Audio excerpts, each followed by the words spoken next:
na maligya og syabo. Ginakop sa mga pulis sa lungsod sa San Fernando. Detalye sa report sa Aeronato ginipiragi sa pagpamati ni Katropang June 14. Live report.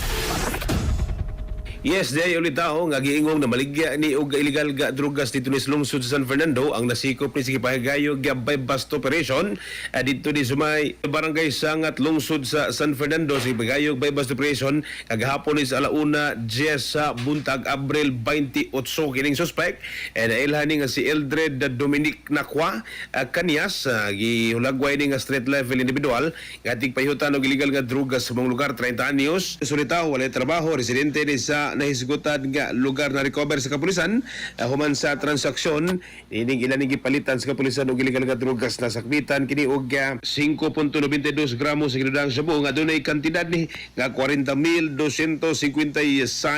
pesos sa iran sa kapulisan nga tigpayutan og illegal nga drugas kini nga mao nga dinakpan sa mong lugar hinungdan nga ilang gikasadayon aga bypass operation human nila ma-validate ma-monitor ang kini ang suspect na tanggong ni karon sa silda sa kapulisan ug hikaya ni kini kaso kalapasan 65 o 11 sa Article 2 sa RA 9165.